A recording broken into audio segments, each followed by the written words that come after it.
Here we are in the forest, heading for Last Giant and Pursuer. Stone Ring check, Fire Bombs check, let's go. Now the first thing I want to talk about is rapier rolling attacks. One-handed rapier rolling attacks are lightning fast. So if you know it's going to stagger your opponent, you can just roll into them and hit them long before they can do an attack of their own. It's one of the best gap closers in the game, and we're going to be using them a lot. Alright, next we're going to come over and grab this soul here. This is just to save a little bit of time, so we can pop all 4 of them at once when we reach the elevator. Not a big deal. Take out these enemies and head through the fog gate to the next area. It's all very standard. Now this next enemy, you can get him to blow himself up on these barrels, but it's not really worth the risk. We don't need his souls that badly. So we're just going to bait out an attack and run past. Now stop running before you reach the ladder. You don't want that enemy to turn around and shoot you. And grab this Estus Flash shard on the platform. We're going to need that. There's a green blossom over here in the corner, which is not strictly necessary, but it is helpful. And then we're going to blow these up with the firebomb, both to clear the area on the bottom, and also to prevent those enemies from blowing us up. They like to toss firebombs, which could blow up those barrels, and we don't want to get hit by that. Next we come up here for a homeward bone, and to snipe these enemies. This is a good spot for it. Iron arrow to the head, iron arrow to the body, wood arrow to the body. Now the other enemy might look over and just like that and watch his friend die, but he won't come after us, so we can safely do the same thing to him. Iron arrow to the head, iron arrow to the body, wood arrow to the body. Done. If you can't remember when to use iron and wood arrows, you can just use all iron. We bought all 50 iron arrows, so we don't have to be extremely efficient. It's not a big deal. But it is nice to save them if you can remember.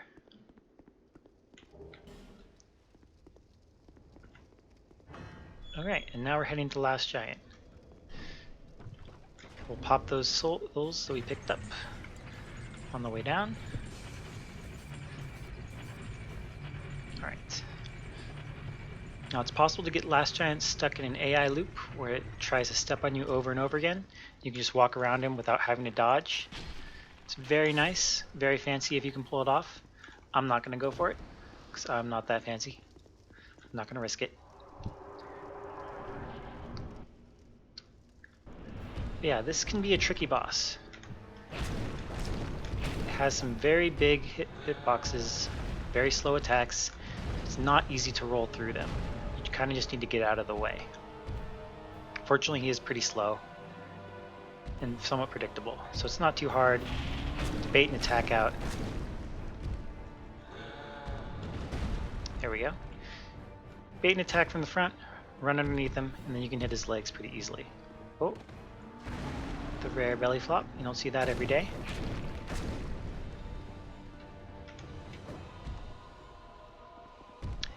That should trigger his arm break. Yep.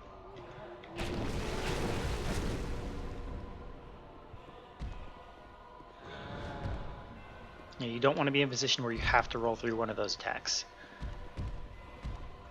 So it's best to just get far, far away.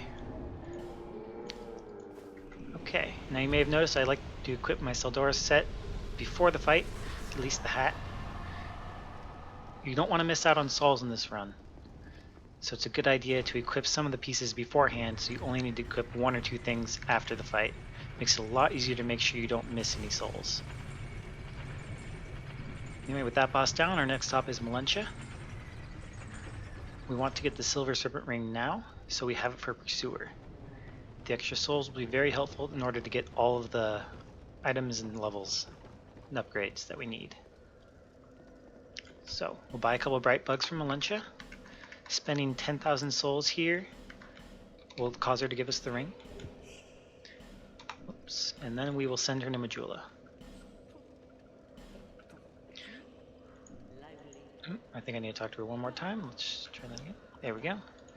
Okay, now do not rest at the bonfire. Your instinct may be to rest at the bonfire after Malentia if you've done these runs before, but you do not want to reset all these enemies. Okay. Now we're going to go pick up a ring, but first, quick detour for the Grand Lance. We're going to equip this just for some extra weight for an RTSR setup, and then we're going to sell it for 1,200 souls. That's it. But it's very quick to get and very safe, so you might as well. But the real reason we're coming over here is this. 3 torches and the Ring of Restoration. This ring will slowly regen health over time, so it allows you to fine-tune your health, which is good for RTSR setups. It can allow you to get just enough health to survive a fall, but stay in RTSR. And that's going to be helpful in several places throughout the run. Okay, next up is Pursuer. And these enemies on the way to Pursuer can be a bit tricky. They have a lot more poise than the enemies we've been fighting, but with the Stone Ring, it's actually not a problem. They're very easy. Roll into them with that one-handed rapier rolling attack, and just poke them to death. With the Stone Ring, they'll stagger. It makes them much easier.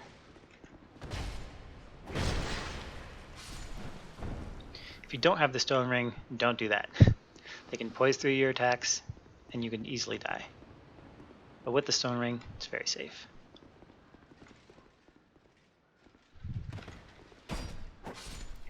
And there we go. For this next enemy, twist your camera to lock on from behind the wall, strafe out, shoot a couple iron arrows, and down he goes. Now we're going to grab this soul worth 800, because it's right here. And I'm going to equip the armor before the fight for Pursuer. It's a bit important. Nestle yourself between the wagon and the barrel here. Roll through the attack, and spam the ballista. The reason I equip the armor before the fight is because it's very easy to accidentally spam a 3rd ballista shot, and then you might miss putting on the equipment for the extra souls. But in this case we're fine. There we go. Put on the Ring of Blades, but don't bother popping the soul of the Pursuer yet. We'll have time for that later. But that'll have to be in the next segment because we're done here. So, see you guys later.